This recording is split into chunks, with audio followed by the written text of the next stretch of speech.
some challenge questions. Work with your neighbor to answer these questions. Work together. So let's talk about fugu, pufferfish. Here's a unpuffered pufferfish, here's a puffered pufferfish.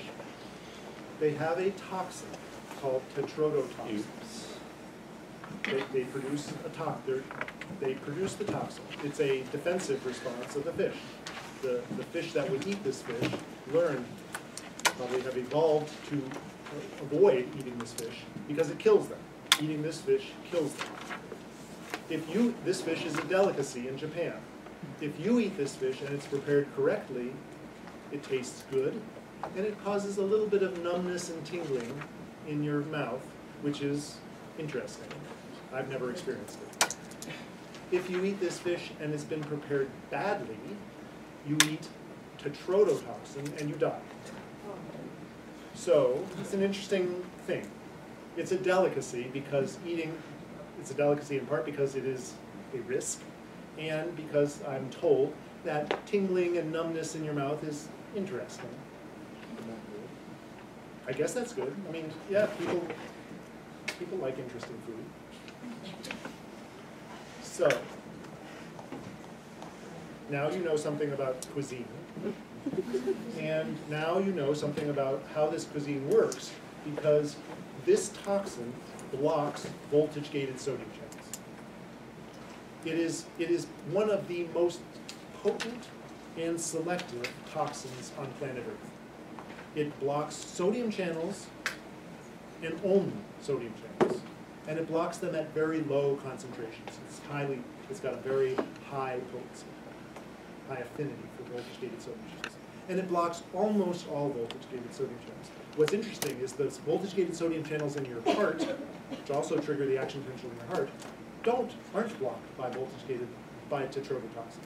So your heart keeps beating even as you're dying from your nervous system being blocked by tetrodotoxin. Yeah. Why is it so selective for the sodium channels? Is it the size of it that they can attach to this? It is so okay, good. What makes a toxin so selective for sodium channels? It has pieces of the molecule have evolved to recognize amino acid residues on the opening of the voltage-gated sodium channels, and here's the pore. It's a plug that fits perfectly into the pore and binds with very high affinity, lots of non-covalent interactions, and binds and stays there and blocks the pore.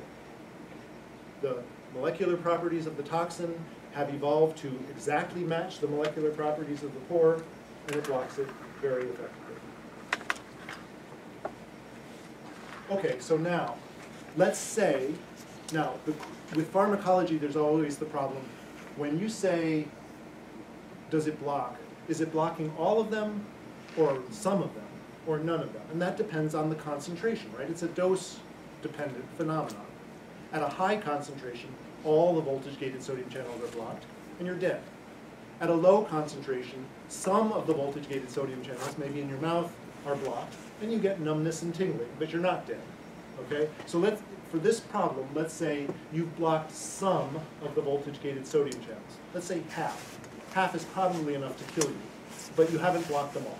So now, what does this toxin do to the resting membrane potential? So you have to know something about voltage-gated sodium channels, you have to know something about rest, and you have to know what this toxin does. What does this toxin do to the amplitude of action potentials? Remembering we're blocking half of them. And what does this toxin do to the threshold for firing action potentials? Go ahead and let's take 5 minutes and answer those 3 questions. Work with someone around you. David. I don't. Didn't you just say that action potentials have? I don't want to say this across the class. Didn't action potentials, like by definition, if they're occurring, will have a fixed amplitude? If you have a certain number of voltage-gated sodium channels, they will have a fixed amplitude. But now we've added another variable into the system. So I'm overthinking it. So I wasn't. Yeah, under normal conditions, they have a normal amplitude. Well, this is not a normal condition. Defining Okay, so that's dependent on the routing. So, Yeah. okay. That makes more sense. So yeah, it's something you either ultimately get to the rest of it. Because I was thinking that if it gets to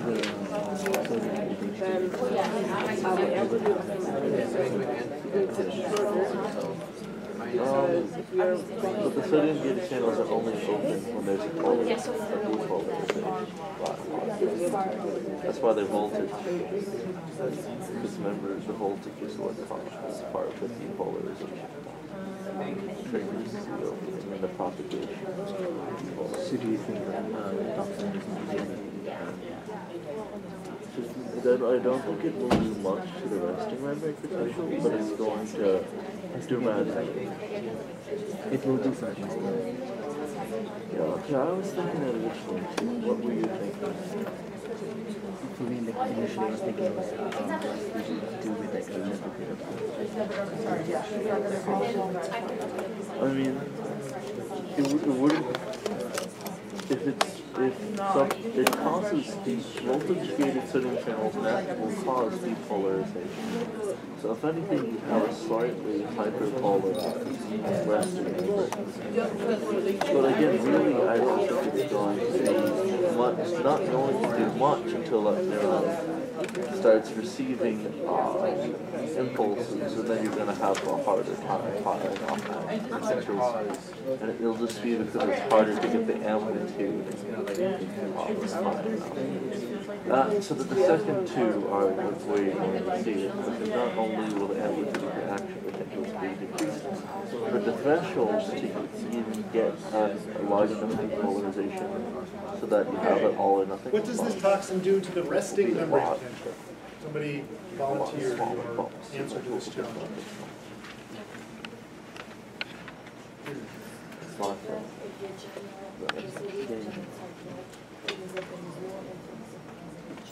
Yeah. Okay. A large or a small hyperpolarization? How many voltage-gated sodium channels are open at the resting membrane potential? It's probably small hyperpolarization. Very few. So is blocking half of a very small number going to have a big effect on the resting membrane potential? No. So I can see where you got hyperpolarization. Blocking sodium influx would cause a hyperpolarization. But you could also say it's not going to have any effect if you say that the number of voltage-gated sodium channels at rest is a negligible number. Blocking 0 doesn't change anything. Okay? So it depends on your starting position. If I said, if we were at minus 90 millivolts, if our resting membrane potential was minus 90 millivolts, and I said all of the voltage-gated sodium channels are closed at minus 90 millivolts, then you would say, okay, this toxin is going to have no effect. So I suppose the best answer would be a small, maybe negligible hyperpolarization. Does that make sense to everybody? What does this toxin do to the amplitude of action potentials? Aiden? It will decrease them. It will decrease them, because if the normal action potential is all of them being opened, and half of them are now blocked by sodium channels, the all that is available is half the all that was there before, and so your amplitude would be smaller. Does that make sense? Did everybody get to that answer? What does this toxin do to the threshold for firing action potentials? This one's a little tricky.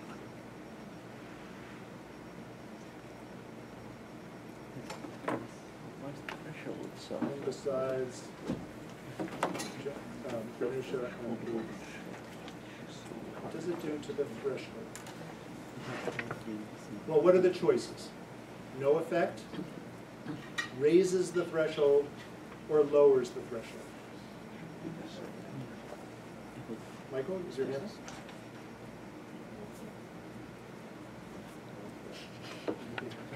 Too far away. No effect. Michael is saying no effect. Do people agree with that? Okay. Let me go back.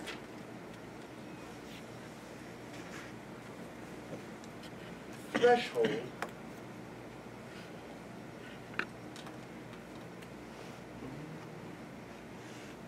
there it is. Threshold is the voltage required to get enough sodium channels to open to go through that positive feedback. Enough. If we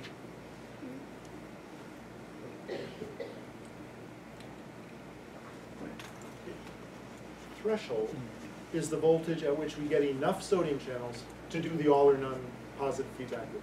We've just decided the all or none is going to give us a smaller depolarization because we block sodium channels. Threshold is opening enough sodium channels to get that to happen. If we have blocked sodium channels, are we going to get an action potential at the same threshold? Which is what Michael said. He said it has no effect on the threshold. No. Threshold is going to be increased because in order to get, if we've taken away half of the sodium channels, we're going to need a larger stimulus to open enough of the remaining ones to get that action potential going in the first place. So not only, is that clear now? Because this was the challenge, and clearly I understand where Michael and your all's answer came from, but the answer is threshold will be increased because it requires a larger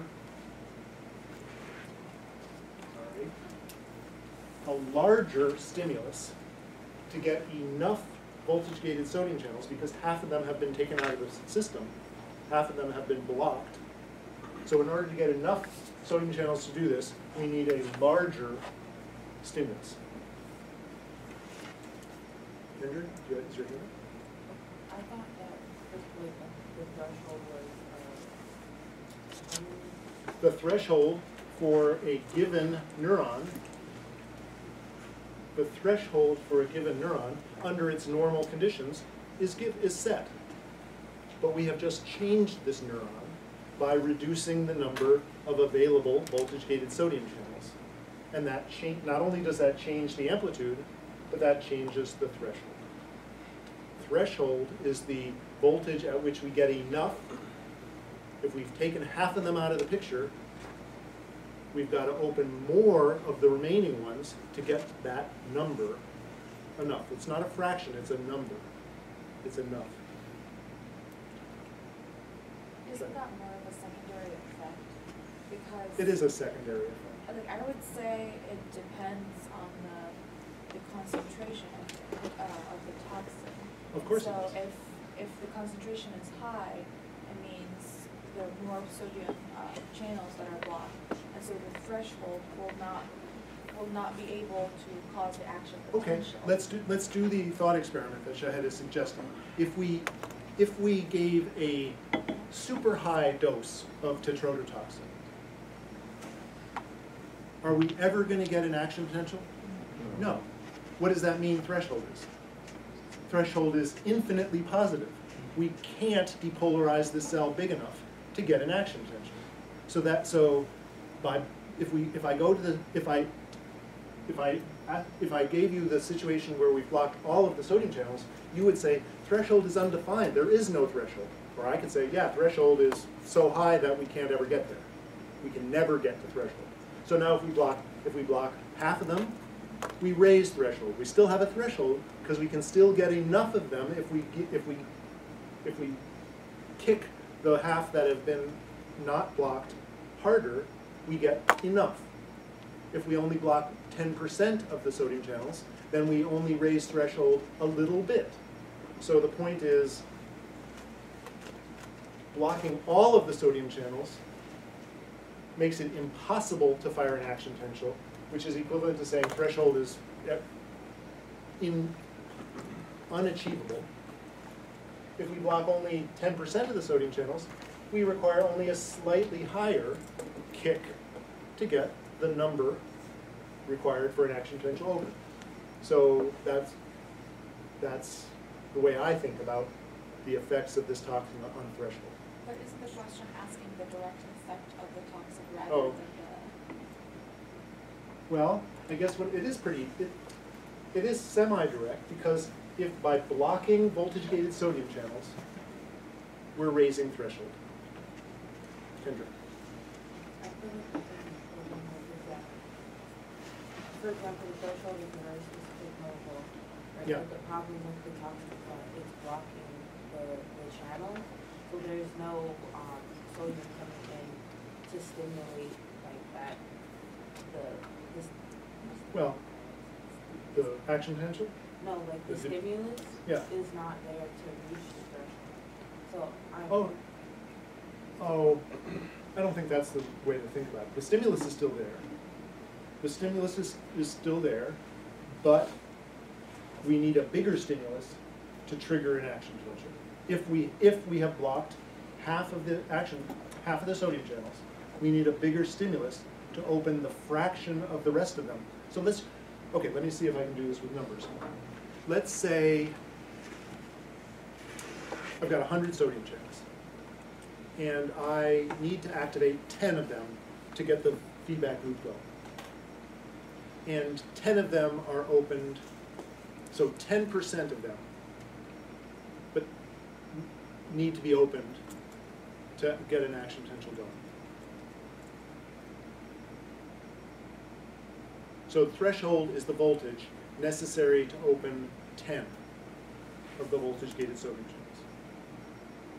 Now I've added the toxin, and I only have 50. Threshold is the voltage necessary to open 10 of them, but 10 is now 20% of 50, not 10% of 50. And it takes more voltage to open 20% of them than it takes to open 10% of them. Does that help? Okay. Okay, there we are. Okay, so let's do another challenge question. Let's do this in a couple minutes too. Only 2 questions here. Poison dart frogs living in South and Central America, these gorgeous animals, they secrete a toxin on their skin called batrachotoxin that does 2 things to voltage-gated sodium channels. It prevents them from inactivating, and it makes them open at lower voltages. It allows them to open at less depolarized voltages. What does this toxin do to the duration of action potentials? What does this toxin do to the threshold for firing action potentials? These are poison dart frogs. Indigenous people discovered this property of the skin. They would collect the frogs and dip their, collect the skins, prepare a potion from the skin, and dip their darts, their arrows, into this potion, and found that it would paralyze. They could shoot a bird or a monkey, and the bird or monkey would fall to the ground paralyzed, but not dead. It's a potent paralytic poison, but it's not tetrodotoxin. Okay, so go ahead and answer these 2 questions.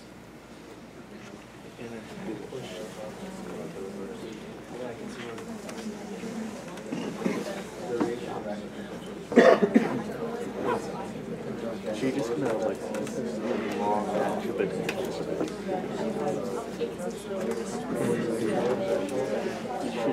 Wouldn't you just have these really long action potentials that are triggered easily? Because if these close, you're not going to have a hyperpolarization subsequent depolarization. The action potentials aren't going to stop. You won't be able to have sodium channels.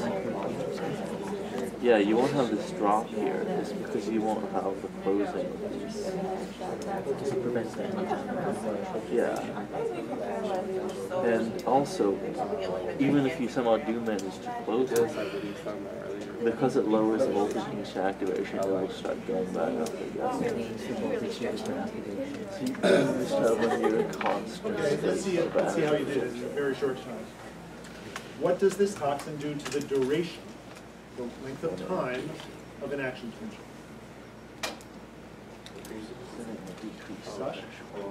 Elongate. Increases the duration. elongates, prolongs the duration. Why? Just because if this is going to have a chance for the polarization, so actually this stay there for longer. Right. Phenomenon one, this drug prevents inactivation. By preventing inactivation, the voltage-gated sodium channels stay open, and that prolongs the depolarization phase. Good. Everybody clear on that? What does this toxin do to the threshold for firing action potential? Mackenzie?